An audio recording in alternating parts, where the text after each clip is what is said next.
This is the BAMON Podcast with Marty Solomon. I'm his co-host, Brent Billings. Today we are joined by special guest Annie F. Downs, best-selling author, speaker, prolific podcaster, and queen of fun. I'll take it. Annie, welcome to the show. Thank you for having me, guys. I'm so honored to be here. I love the show, so what a joy to get to join y'all. Well, I have spent the last month combing through your podcasts and your books and trying to wrap my brain around all of the things that you do. And I feel like I have no grasp because you're just all over you do so many things. I don't understand.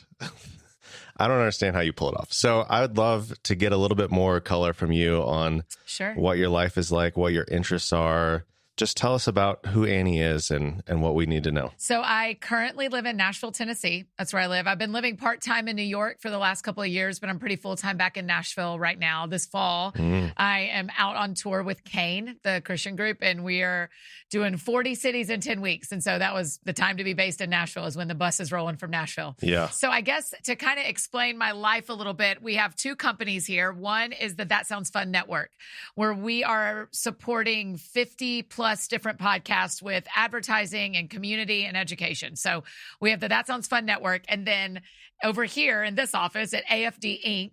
is my writing, my speaking, and my podcasting. And so for podcast wise, we have That Sounds Fun. We have a podcast for kids called the Mini BFF podcast. And then we have Let's Read the Gospels, where I read Matthew, Mark, Luke, and John, 3 chapters a day, every month. We read 3 chapters a day. You get through all 88 chapters in 30 days. And we do that every month for the last couple of years.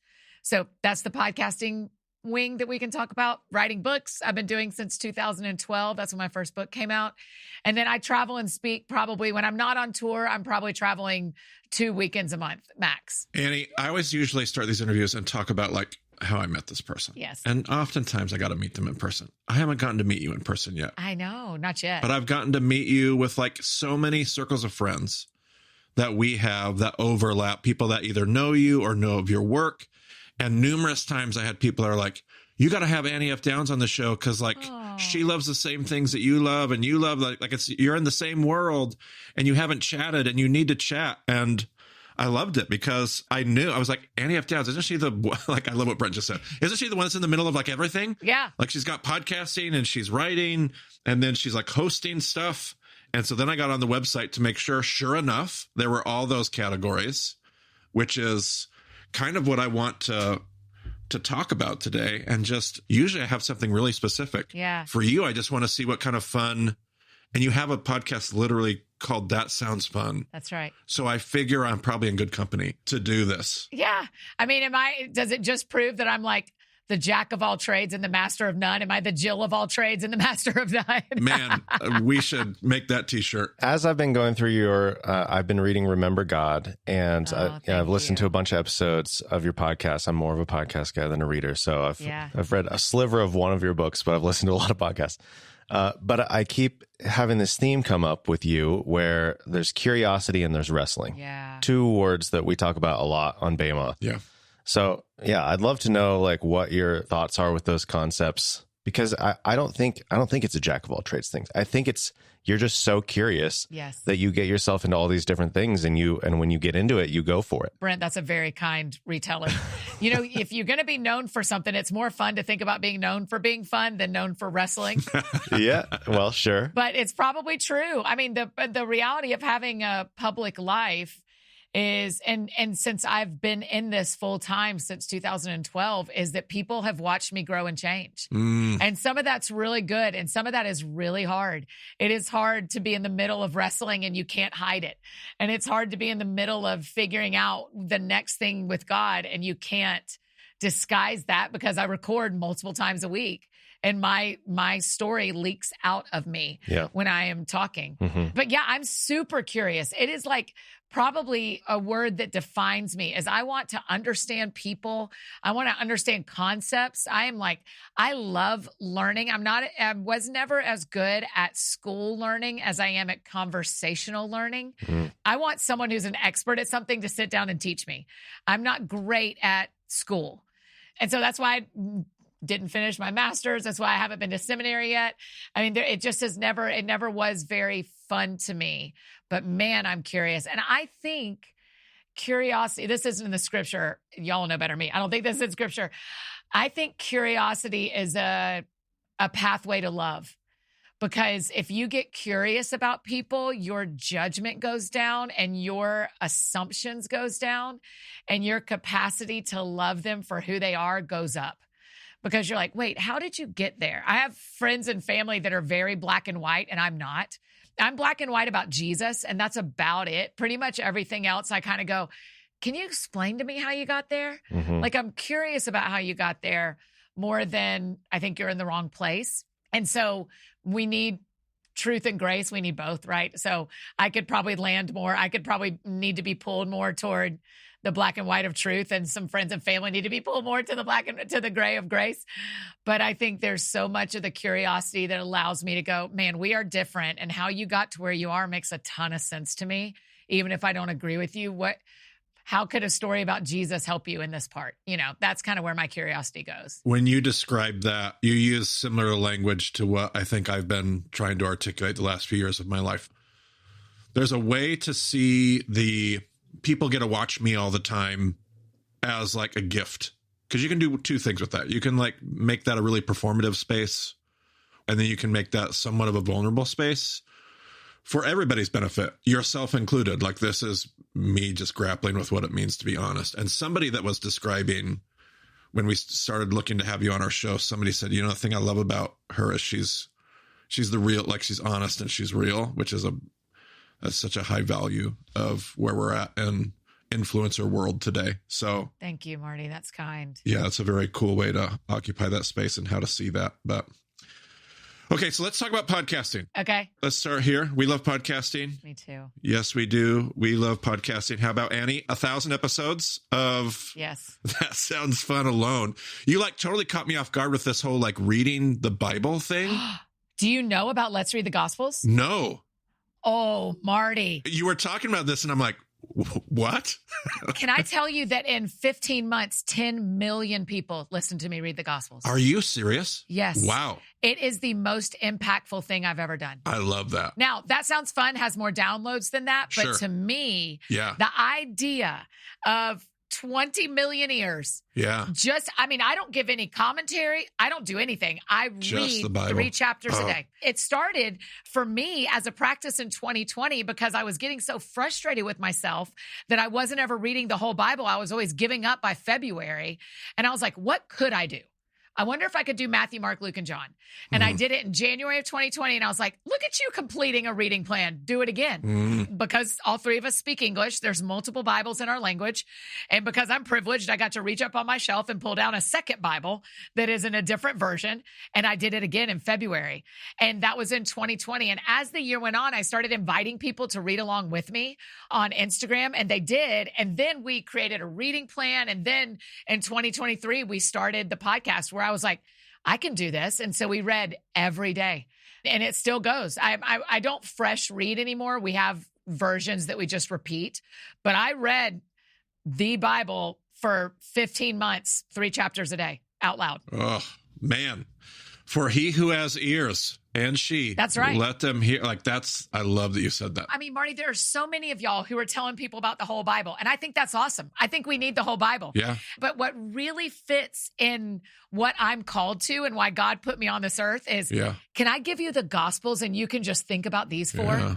And we did Acts too. And so to finish, we did Acts. Yeah. And so I'm like, man, I just want to be known as like, she talks about these couple of books. But here are the other resources where you can go get the rest of them because they all really matter. But if someone meets me for the first time online, I hope they know they can go listen to me read these 4 books to them. That is so great. It's so fun. I have to let that sit and settle for a moment because I don't want to race ahead to, I do want to get to that sounds fun, but that is so good. I love it. I love that all you do is read, no commentary, and you would say it's the most impactful thing you've ever done. Our team, we made no money off of it. We didn't put a single ad on it when we first released it. It took up a ton of our time and resources. And my whole team will tell you it was one of the most worthy things we've ever put. I mean, it felt like God invited us to something that he could have handed anybody. and he trusted us with it and continues to trust us with it. I mean, it still runs every day. And so it matters a ton to me that we got to do that and that it just was an offering. It was just an offering. Oh, man. All right, Brent, say the outro. That's it. That's a wrap. Boom. All right. So you have 1,000 episodes of this. That sounds fun. Like, as I scrolled through the catalog, you've talked to all kinds of people that I love, people that I know, people that I don't know, but all kinds of people, artists, musicians, other thinkers. I mean, the title of the podcast seems fitting, but can you tell us some of the heart behind, I mean, you kind of already have, but take that somewhere with us. What that part of what you do, that podcast, that conversation. Yeah. What was the germinating force behind it, or what has it become, or what has that journey been like? The true thing about me in my real life is I love when my friends become friends with my friends. Ooh. Like, I love connecting people. I like my birthday party a couple of years in a row. We just did it at the Nashville Sounds baseball game. And I said, buy a ticket and we're all standing in the same section and come meet each other. I love when my friends become friends with my friends. And that sounds fun is the most profound way I get to do that, because I get to sit across from someone that I care about in some way. The rules for my guests are it either is someone I'm already friends with or someone I want to be friends with. And that's what we're doing here. I mean, we have enough mutual friends, and I'm such a fan of your show that I was like, yeah, I want to do this. But that's what I do too, is the people sitting across from me either have to be someone I already know or someone I wish I knew. I'm not good at talking to strangers. I don't want to talk to someone I'm not interested in. I'm not curious about them.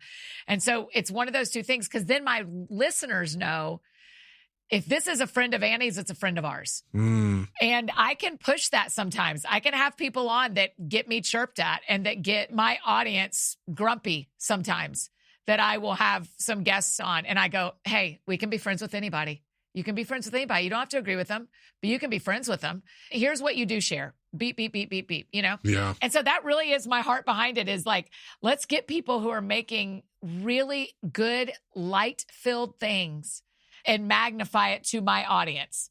And so, I mean, our mission statement that hangs on the wall of my office says, because of her love for them, Annie F. Downs is a trusted bridge to creators, to influencers, and hopefully to Jesus.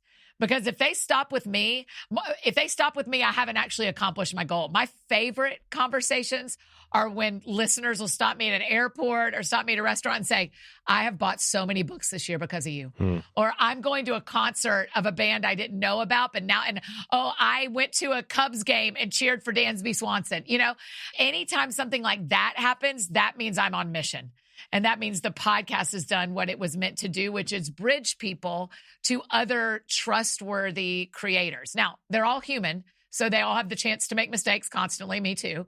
I do make mistakes on podcasts and say things that hurt people's feelings and go sideways. You can't talk as much as the three of us talk, you know, like you can't record this many words and not regret some of them. Yeah. That being said, that's why That Sounds Fun exists, is I want it to be a place where I can introduce my friends to my friends and really bring some light into this really intimate medium. I mean, we are with people when no one else knows we're with them. In their car, in their house, at the grocery store, at the gym. We are in their ears and in their mind. I'm a little charismatic, so I'll tell you I'm very charismatic, but I'll tell you a charismatic story. We were doing a podcast one time about people that were not living a life of integrity. And it was a guest who had been on that was a former addict that was sober. And as we're recording, I just got this picture in my head of someone shopping at a grocery store. She's in the produce aisle and she's picking up a green vegetable and she starts to cry because of what this guest is saying. And so I just said it. I said, hey, if you are picking up celery right now and you know you are living a secret life, this is your cue. This is your moment. You're the one. This is who it is for. Like, we are doing this for you. And that's what the three of us get to do in podcasting. That doesn't happen as naturally in books or on social media. We get to go, hey, you've led us into a real sacred moment. And that is not on accident, that God has something for you from here. Man, I'm getting taught right now. This is good. This is so good. Oh, I don't know about that. I resonate with so much of that, but I've never articulated half of it. And you just said it so well. I do love that feeling. And now I have words for it, where somebody says, I've bought so many books. Yeah. A lot of times it's usually a curse, like, oh, my wife is going to kill me. I have spent X amount of dollars on BEMA resources. But I have this feeling of like, that means you're not listening to us, you listen to us, but Yes. now you're digging on your own somewhere. That's right. That's beautiful. That means we've been on mission. If they just stop with me, then I feel like I haven't accomplished what I'm actually invited to do. I want to be the bridge, hopefully, truly to Jesus. That's the goal, is that we get to bridge people to a healthy relationship with the God of the universe. But also, we can send them to good musicians, good chefs, good artists, good authors, good resources. Well, and exploring different ideas together. Like I listened to your interview with Jonathan Rumi, and you made this comment that you're Catholic curious. Yeah. One of the times that you said curiosity. And, Marty's in a Jesuit university in a master's program right now. I spent a few years in the Catholic Church, but I kind of shrugged it off as a dumb kid. And now I'm like, but did I throw the baby out with the bathwater? So I think all of us on this recording right now are Catholic curious in some way. Yeah. That was a little while ago. Have you explored that further since that interview? Yeah. I mean, he gave me a couple of books. Jonathan gave me, for our friends listening, Jonathan Rumi is the guy who plays Jesus in The Chosen. Yes. And he is Catholic. And can you be very Catholic? If you can be very Catholic, Jonathan is very Catholic. And so he gave me a couple of books to read. And I find it really interesting. I grew up in the South. I grew up in Georgia. And I didn't have any Catholic friends. And I don't know if it was caught or taught, but I didn't understand the beautiful parts of Catholicism. I only understood the parts that Protestants don't agree with. Yeah. And so then as I've gotten older and gotten where there's Catholic friends in my life and I hear their love for Jesus and the way they pursue I'm also in a non-denominational church, and I've been in non-denominational churches for a long time. And I feel like a lot of times the problems we bump up against that cause so much mess are a lack of denomination. Hmm. And so when I look at the Catholic Church, I go, man, you don't walk in a Catholic church and not know everything they believe. You know, exactly, because you can trace it back to old Peter. Yeah. And, this goes. And it obviously no institution is perfect. And it isn't me painting a beautiful, my friend says, painting seagulls on someone else's painting. I'm not trying to put seagulls all over someone else's painting. But I mean, I went to a Christmas Eve midnight mass at a Catholic church. I'll tell you the thing, I bet y'all both remember this and can appreciate this too. A thing that Protestants have lost that Catholics are really good at is using the sense of smell to enter you into worship. Mm. When they walk down the aisle and bring the incense, it changes the room. I'm like, why do we quit doing that? Why is everybody not going, the music tells you to start, the lights dimming tell you to start. Does the change in the smell tell you that we're starting? I thought, oh, that's awesome. So yes, I'm still very Catholic curious, Brent. I don't see myself becoming Catholic. That probably isn't my journey, but I am certainly more aware than ever that there are a lot of faithful Catholic believers who are running the race right alongside me, and I love learning from them. Yeah, just so many opportunities for curiosity. Are there any particular interviews that have just stuck with you over the years? Something where, no matter what you're talking about to who, like you just have that phrase that's always in the back of your mind from that one person. Like if somebody should go listen to one episode of your podcast, like where should they go? I'll give you a couple and y'all can edit what you don't want me to say. No, we're leaving it all in. Last summer, Jonathan Merritt and his father were on That Sounds Fun. And his dad, Dr. James Merritt, used to be the president of the Southern Baptist Convention. And Jonathan describes himself as a gay Christian. And their relationship is profound. It is not perfect, but it is profound. And they had never done a recorded conversation together. And they came on the show with me and talked through how in the world do two men who have done, Jonathan has 2 master's degrees and a seminary degree. Like he is in the word. His dad is Dr. James, like Dr. James Merritt. And they both love Jesus and have chosen to be in relationship with each other, even though they deeply disagree theologically. And you just don't get to hear that very much. You don't get to hear 2 people who love each other, like a father and son love each other, who don't agree. And so that one is really special to me. And I think it's really moving. It caused some anger. it caused some tears. Yeah. It caused people to make assumptions and be unkind, but mostly that was to me and not to Jonathan or his dad, which is what I requested. I said to my audience, hey, listen, if this bothers you, just tell me, but bless the two of them for their courage. And they did. Our audience did. It was beautiful. So that one comes to mind when you asked that, Brent. I also really love when John Eldredge comes on the podcast. I just think he's really wise.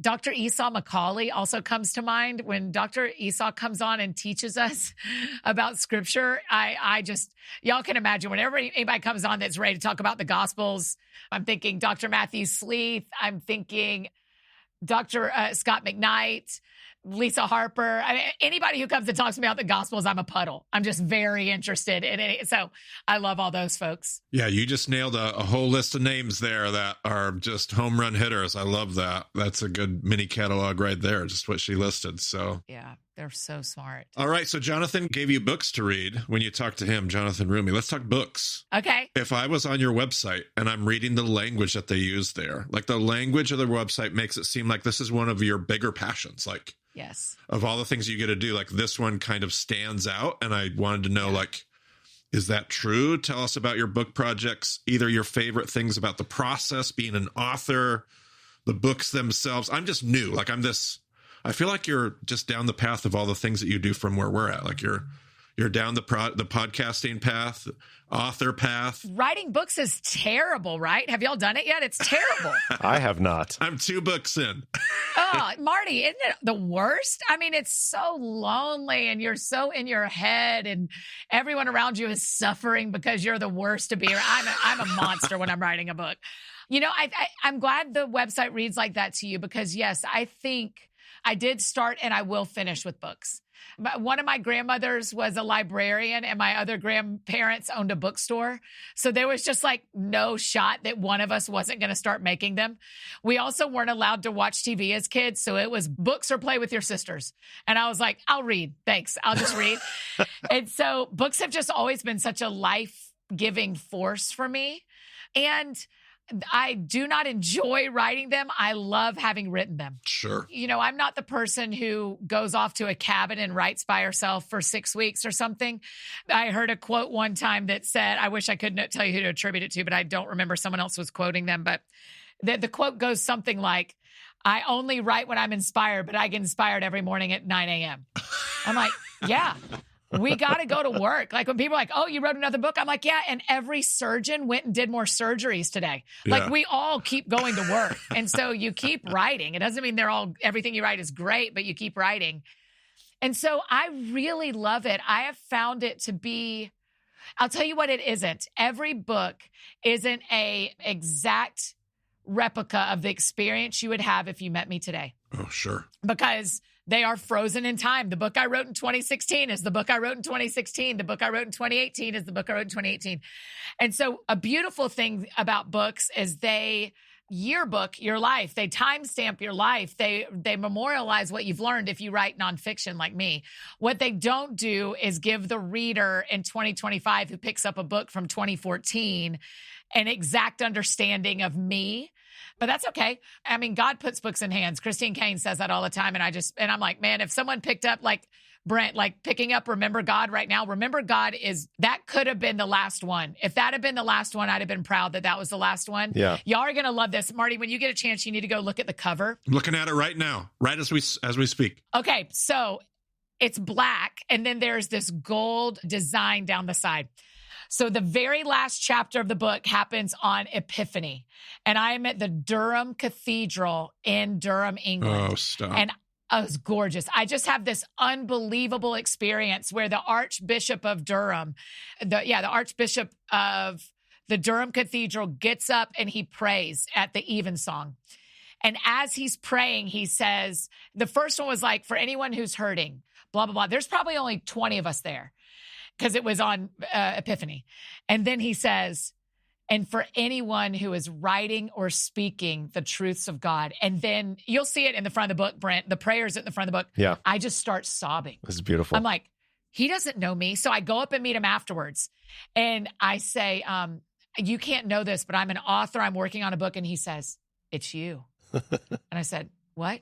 And he says, I've known I was supposed to pray that for weeks, but I didn't know why, but I knew it was tonight. And so the design on the cover is his robe. Oh, yeah. Yeah. I mean, it's Remember God is an unbelievable story, because the whole question is, I know God is real and I know he is good, but is he kind? Because my life at the time, I was really struggling with reflecting that I was asking him for all these things. I'm not married yet. I've never gotten to have kids. My life just didn't look the way I thought it would. And I was like, man, I followed you my whole life. I work for you, but you don't answer my prayers. Are you kind or are you not kind? So moments like that, like, remember God is such a special part of me because of the experience God offered me in the writing of that book. So I love all of them for different reasons, but remember God will always be uniquely special. I'll tell you the other funny thing very quickly, sorry, but with all my books before Remember God, I think there were 5 before Remember God, people would come up to me and talk to me about my story in the book. They'd say, this stood out to me, this stood out to me. When Remember God came out, we started getting letters pouring into the office, and no one was talking about my story. They were telling me their story. And I was like, something is different about this book. People want me to hear how God was kind to them in their disappointment. They don't want to talk about my story. They want to tell me theirs. And it still happens. It is wild. Yeah. And you said you started writing that book having no idea where it was going to go. Yes. And being terrified about that. Big time. Big time. Have you had that experience since that book, or was that a one-time experience in that terror of starting without seeing the end? I mean, the truth, Brent, I'm sorry to say this to all of our friends who are planning to be authors at some time, and I think anybody who wants to write a book should sit down and write a book. That is my experience every time, is you start a book thinking you know exactly where the thing is going, and then in tandem, you are living a life. And so in tandem, you're going, oh, I was going to write about this, but I just had this conversation last night at dinner over tacos that has got to work its way into this. Yeah. John Tyson just told a story about this on his Instagram a couple of weeks ago, where he said, I have this whole book written, but I read another book and now I've got to go back and rewrite a chapter. That happens to me constantly. So I have a book finished, which is wild that we have not, it's not planned to be published yet, but we're working on it. I had no idea where that book was going to go. And I will tell you, it's done. And I still have no idea how it's going to end, because I don't know who's going to publish it, who's going to pick it up, when it's going to come out, and how I'm going to edit it before it gets there. Yeah. I have enough words that we could put it out. I don't have enough information to know if it's done. Yeah. It's weird. Man, I just like keep listening to this interview, forgetting that I'm like supposed to be interviewing. Just like, oh yeah. Oh yeah. Yeah. There. Yeah. Oh, goodness gracious. Okay. You know it. You've done it twice. I mean, it is a wild journey to write a book. And the only time the enemy can stop it is from brain to fingers. Yeah. And so he will work. So once it's out of my body, then there's a much higher chance that God can use it. But when it is stuck in my head, and all the lies and all the discouragement and all the insecurities, or just busyness, or just any amount of things try to stop it from getting on the page, I'm like, nah, we got to go. So for any of our friends listening, if you've thought about writing a book, sit down and do it. The only way the enemy stops it is between your head and your hands. Yeah. And I need the sample size to enlarge to get that kind of perspective. Cause I'm 2 books in going like, those were radically different experiences. Oh, really? And there's all kinds of like different variables about why. But I was like, that book was, I just thought I would just do that again. But I came over here, and the second book, I was like, whoa, that was not the same thing. Yeah. So now what? Is every single book going to be like this? Or is that, so I'm still. Well, now we need number 3 so you can know whether it's A, B, or C, none of the above.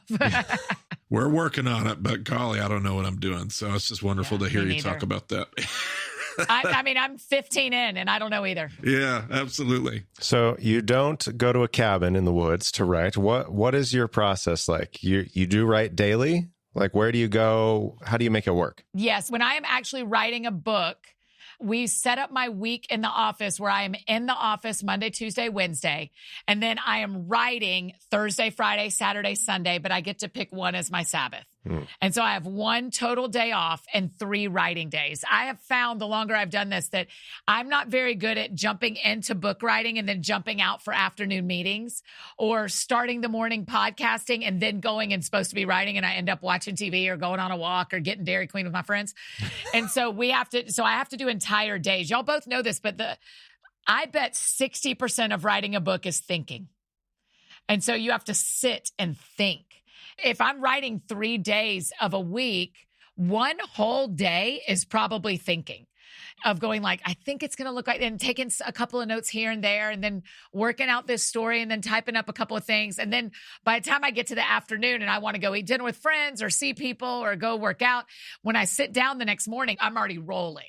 And so I need a couple of days in a row to get a book out, meaning for a season. So the last book I wrote took me probably 4 months of sitting and writing 2 to 3 days a week to get the first draft out. But I had been thinking about it for a year before that, an actual full year. Yeah. That feels very similar to how I work. I can't get in and out of a writing space. It takes a lot of energy to get into it. And then there's so much, I don't want to call it productivity, but there's a certain creative energy that's just at work and flowing in that space that I can't let anything else hijack that. So I'll usually get away for a week at a time. Oh, brilliant. And however many weeks that takes. Yeah. Because I can't push it beyond 4 or 5 days too. It's just, even if it's creative juices are flowing, it's just too much. So I'm an extroverted extrovert. And so I also can't do 2 or 3 days all the way by myself at this point. I'd like to have a meal with a friend or hang out with some people or, go to a football game or do something like a whale. I've got to come up to the surface and let some air out, and then I can go back down, but I can't stay down. I'm not successful in any version of life like that. Oh, I can deep dive for a long time when it comes to introversion. I bet you can, Marty. That's why you're so much smarter than me. I know. Man, I don't know about that, but I don't need people. So put me in a cabin. I'm ready. Leave me alone. Do not disturb. Oh, see, I wish I was like that. Well done. All right. Well, let's talk about events. That's the last thing and I just stole these right off your website, but I'm like, I don't know I was like Brent, like, how do I even categorize everything that Annie does? And so I went to anniefdowns.com and said, help me, website designer. What do I do? Glad it was there and for the you. first headings were podcasts, books, and events. And I'm like, that's it. There we go. That's what we're going to do. But let's talk about those, because that probably encapsulates a lot of different experiences. But I mean, you do a lot of speaking. You also do a lot of hosting and facilitating. Like, I can hear your passion of facilitating conversations and getting your friends to meet your friends that become friends of your friends. Like, I love that. Which, by the way, your website called them friendship making gigs. So kudos to your website designer, because they nailed that.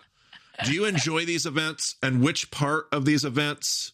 Sounds like you do, because you're more of an extrovert. I am. I really enjoy them. And what do you hope to get out of these? Like, when you're pursuing these, like, what comes out of this? My biggest hope is I want people to feel like we're friends afterwards. So I want them to have listened to me teach or heard me do a live podcast, come to an event and go like, this is the highest compliment to me, is if someone who we don't agree on something, whether it's they're a Florida fan and I'm a Georgia fan, or theology or whatever, they go, I bet Annie would be friends with me. I bet if we were in the same town, I bet Annie would be friends with me. Because they're probably right. I probably would. But my dad is a CPA who also does stand-up comedy. He is a performer. He is hilarious. I know. And my mom is like more serious and loves the Bible. And so I am half and half, but I love speaking because I love the performance art of retelling gospel stories in a way that people remember. I just watched a reel about this where they talked about the difference between performing and entertaining, and that it is actually appropriate for people on stages and churches to be performing because we're presenting something. It's less appropriate to just be doing entertainment, to just be trying to be entertaining, but it's okay to be like, yeah, I am working to present this in a way that will actually matter to people in the long run. But I'll also tell you, I do the stage part so that I get to do the table afterwards. Nice. I love getting to meet people. I love hearing their stories.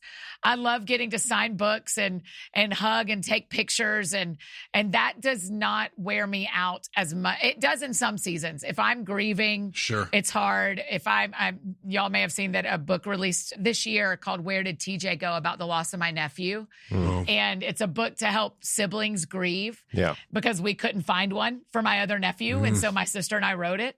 And so when I talk about where did TJ go from stage, the line afterwards to meet people is a different lift emotionally. Yeah. Because it's a lot of people who have lost children or lost babies or lost siblings themselves. So it's a little bit heavier lift than when I'm just talking about That Sounds Fun, or I'm talking about Shadrach, Meshach, and Abednego, or I'm talking about Let's Read the Gospels. But in general, the meeting people after I teach or getting to meet people, I know what it feels like to meet someone whose work deeply shaped my life.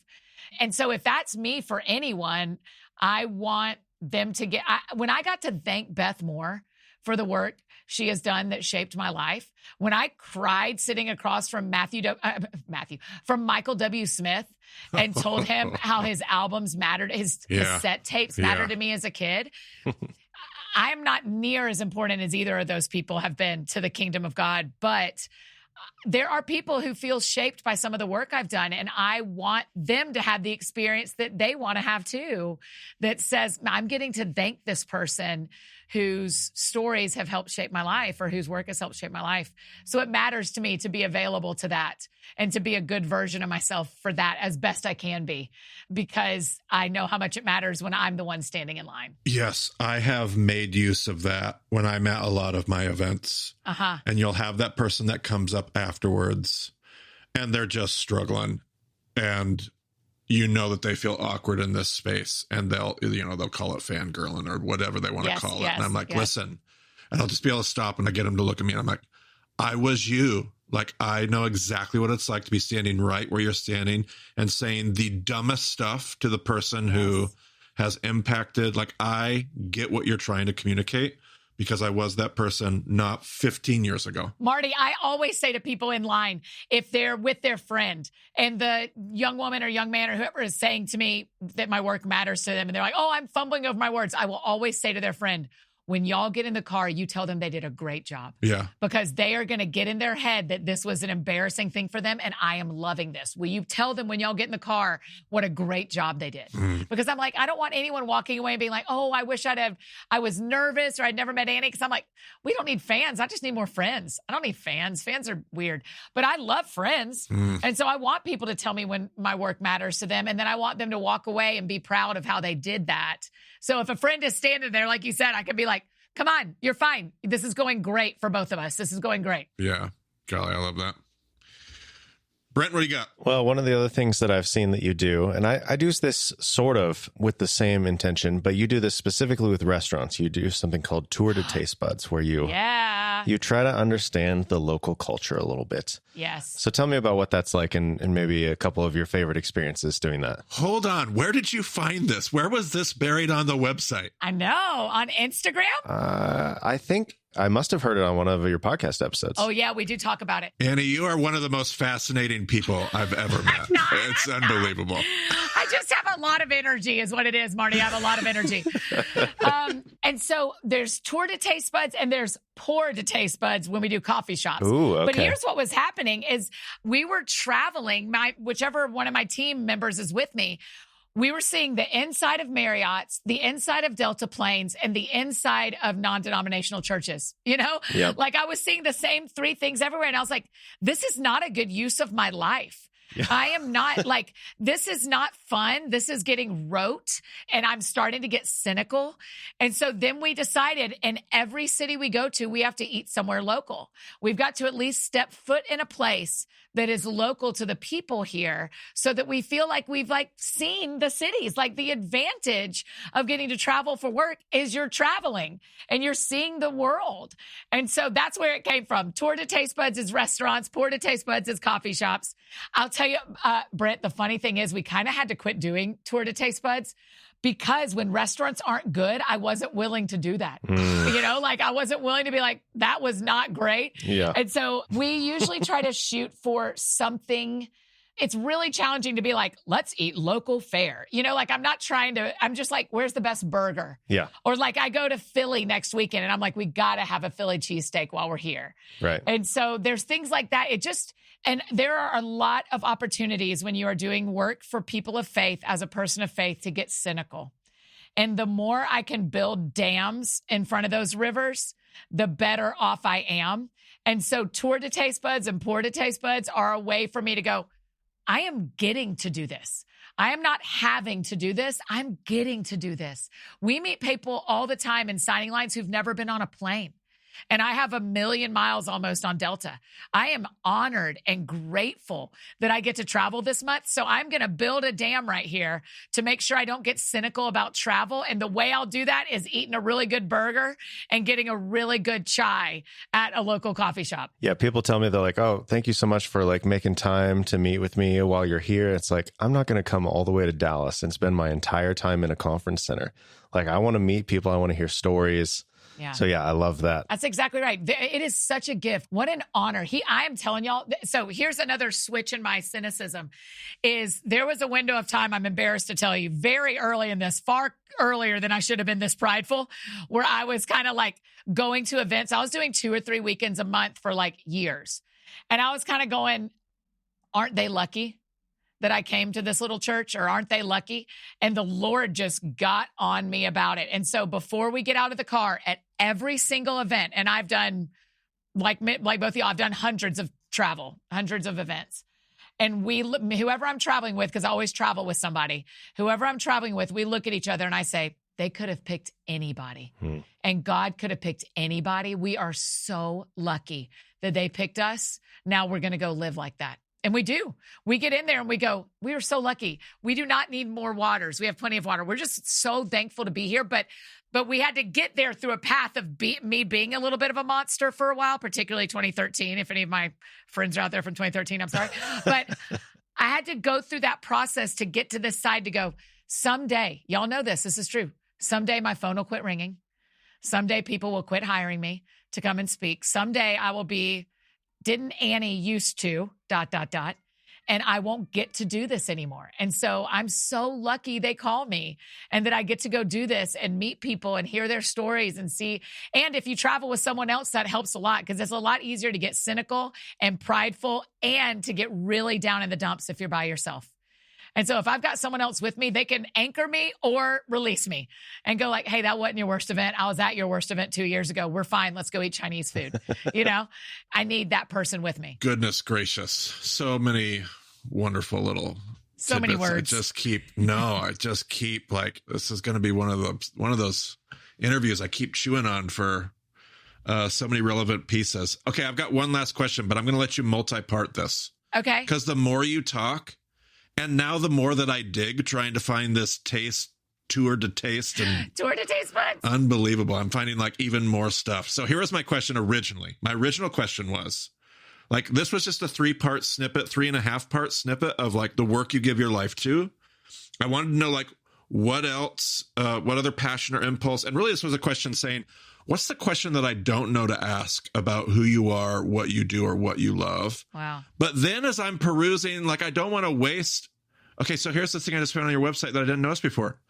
Okay, Annie, I'm a campus minister guy. Oh, yeah. So I have all these college students. I have all these alumni that are at school and then they go out into the world, particularly ladies, young ladies. Yeah. That the church, especially when they're like single. Yeah. Like the church is not built for them to flourish and thrive. At least they certainly don't feel like that. That's not communicated to them. They don't feel like it. That's right. That's right. And so you have this thing I just found, Single Purpose League, where single Christian women find purpose and connection. Yeah. What's our single purpose and what's our purpose while single? Tell me about this, and then answer that other question if there's something that I need to know. Yeah. I mean, the question you haven't asked that what do I do when I'm not working? Is a great question, because I am we say work hard, play hard, rest hard, and pray hard. Those are hanging up in our office. We live by that. When someone joins the team, we give them a gift in each of those things. So we work hard, but we play hard too, and we rest a lot. And so I don't work when I'm at home. We get our job done in the hours that we're here. We could make a lot more money if we'd work more hours. But when I get to heaven, the Lord is not going to ask me how much money we put in the bank account. He's going to ask me if the people who worked for me were flourishing. And if I was flourishing in my life with him and in my life outside of the office, as well as in the office. And so outside of here, I have really great friends. I love my church in Nashville. I go to Cross Point. I'm on the teaching team here. I get to teach a couple of times a year, but I have just switched to a new campus. And it's been awesome. And so like, that's what's going on in my real life is like, I love being outside. Work is my real life too, but I have really sweet friends who have a lot of kids that I get to love on. And also I have to tell you, Marty, my life was changed by a campus ministry at University of Georgia. The Wesley Foundation is my 4 years as a student and then 1 year as a intern. absolutely shaped my entire college career. Or my whole life. I go back there and I wrote one time when I took a picture at Wesley and I posted it maybe 3 years ago. And I said, I like to come back here to remember when God was simple. when you're 20, life does not feel simple, but it's simpler than you realize compared to when you get to 40. Yeah. So thank you for what you do. It absolutely changed my life to be in a campus ministry that loved Jesus. So, okay, Single Purposely. So here's what happened. Summer of 23, I did an Instagram post. We were doing a series on dating on That Sounds Fun. And I did an Instagram post that said, hey, are you single? Can I have your email address? I'm not trying to sell you anything. I just want to tell you something. And all I wanted to tell them was we were doing a dating series. And up until that, I'm 40. I'm currently 45 and not married, never been married. And so at the time I was 43 and I did not talk about my singleness very much publicly. Every now and again, but I was kind of like, my dating life's my personal life. I don't want to be the poster child. The poster child stays the poster child. I'm not interested. I post that Instagram reel and we were hoping for 1,000 email addresses that week. And we had 1,000 in the first hour. By the end of the week, we had 20,000 email addresses. Mm. And what I said to my team and what I felt like the Lord kind of whispered to us is like, it's not that there aren't other resources, Annie. It's that there are people waiting on you to talk about this part of your life. They're waiting to hear you talk about your singleness. Mm. And so I grieved that first. And grieve the I don't want to be her. God, ask somebody else. I don't want to be her. And then we started building. I grieved and then we started building. And we started building Single Purpose League to kind of say, okay, well, come on over here. Let's talk about it. Let's talk about, Marty, one of the resources we have that y'all are welcome to share is at anniefdowns.com/pastoring singles. We have a free resource that we built with pastors and single people to go y'all know this profoundly. I was talking to pastors and they were saying, we want single people to feel welcome in our church. We want that. But a lot of our pastors got married at 20 and went to seminary 20 years ago. And we weren't talking about single people in seminary 20 years ago. Yeah. Especially not profoundly. Maybe it was mentioned, but so we're asking these pastors to breathe on Mars. And they've never even been to Mars. And then you have the single people going, why don't y'all breathe on Mars? You're like, they've never been to Mars.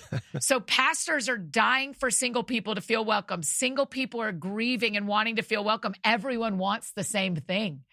And so we made this resource just to kind of go hey, if y'all will sit down and talk, you actually all want the same thing. You just don't know how to talk to each other yet. And so that has felt like a pretty profoundly interesting, helpful thing we've gotten to be a part of is because I'm a trusted voice to pastors and because I've been single for this whole time they've known me and because I'm a trusted voice to singles because I've been single this whole time they know me, we're helping them connect. Marty, some of what you said is true that the church isn't built specifically to help single people. Single people aren't helping either. They are complaining to each other more than often. This is a wide brush I'm painting with, but what we need to do is get singles in meetings and get singles on stages and get singles in conversations with married people and with leaders in the church, not just with each other, talking about how this church didn't meet their needs. And I'm also like, oh, there's not a single small group. Do you want to start it? You can start it. And so Single Purposely kind of exists to help equip those women that are in there. It was men and women, but then there were not a lot of dudes that were in it. And it was kind of like, why are we trying to serve dudes? They have a whole different way to communicate about this. Me and Katie Boatman, who run it with me, we're female. That is the language we speak fluently. So then we can talk about money and sex and friendship and dating and leadership and prayer and hope. And we get to just kind of say I think there's 2,200 women in it right now that are just kind of going how do I do this as a single Christian woman in 2025? How do I do this? And so we don't have all the answers, but we know how to have the conversation. So that's what we've been doing for the last year and a half. I think we started in February of 24. So good. Such a great, I just went to that link that I'm sure we'll throw in the show notes. It's a really cool looking resource. Yeah, just have it. Doesn't cost a penny. We just want as many churches. We have over 1,000 of those out in the world that people have downloaded. We're like, yes, have it. Go. Just have conversations. I don't care. Love it. Well, Annie, I feel like we have scratched the surface. This is good friendship, you guys. We've really done it. Yeah. I'm grateful. Yeah, This is fun. If people want to find you, Where can they get connected? I'll let you do. I feel like you have a trademark phrase. You know what I'm going to say? I'm embarrassingly easy to find. It's true. I have a very unique name, Annie F. Downs, all over the place. F like fancy. So Annie F. Downs, anywhere you can show up. If you want to find me, that's how you'll find me. Perfect. All right. Well, it has been a pleasure having you with us today. Thank you, guys. Our listeners can go to BehemothDiscipleship.com to see the show notes or in their podcast app. I stopped trying to take down all the notes because there's just too many things. So I'm going to go back. We're going to have a huge list of resources for people to check out. There should be something for everybody, I think. But that will be on our website and in your podcast app. Anything else that you need is on our website as well. But thank you for joining us on the Behemoth podcast today, meeting Annie F. Downs with us. It has been a pleasure, and we'll talk to you all again soon.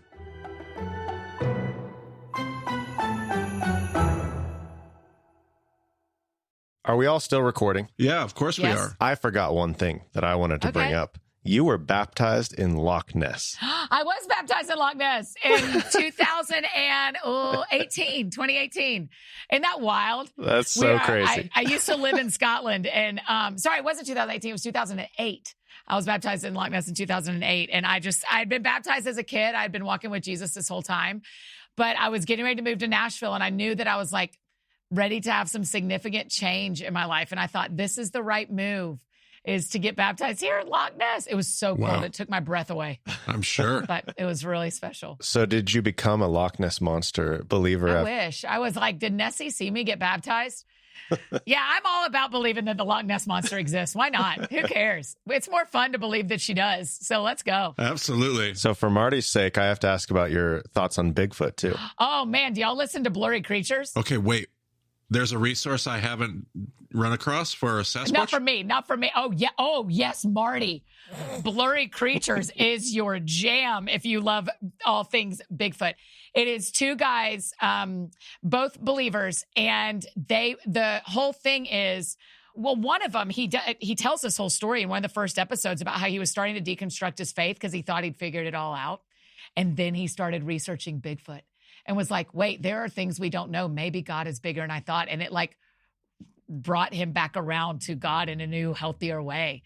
But they talk about crazy stuff. The first question they always ask is, what do you think about Bigfoot? So is this YouTube? Is this a podcast? Is this Netflix? What are we talking about? It's a podcast. It's both. Oh, it's a goodness podcast, gracious. but you can also watch it on YouTube. Okay. But Blurry Creatures, they just have a great guest that come on and talk about all sorts of, werewolves and aliens and Mount Herman. And it gets so weird. It's great. Some of it I'm like, I don't know. But so as far as me and Bigfoot, sure. Why not? I think there's a lot we don't know about the Appalachian Mountains.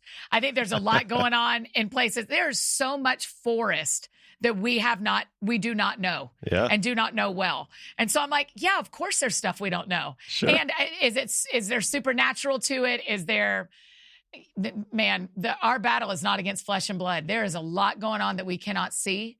And so some of it we can. And so I think, yeah, there's so much we don't know. We're going to get to heaven and the Lord's going to be like, y'all aren't ready for what I'm going to show you is going on right around you. I've never become more Pentecostal than when we're talking about Sasquatch. So yeah, right. Do you love it? Do you believe they're real too? Sure. I've never been pressed into a corner, but yeah, I can't stop watching the shows. So yeah. I don't know what to do with that. You're going to love some of the blurry. You should just look up the Blurry Creature episodes specifically about Bigfoot. Okay. Because they have great. Some of them are so wackadoodle, but they are so fun to listen to. I love it. I'm here for wacky. Yeah, Well-produced wacky is what I get up for. It's like dessert. Absolutely. And some of their stuff is really serious and worth paying attention to, but some of them are just like, man, let me go on a walk and get a break for my brain and listen to a wild episode about Bigfoot.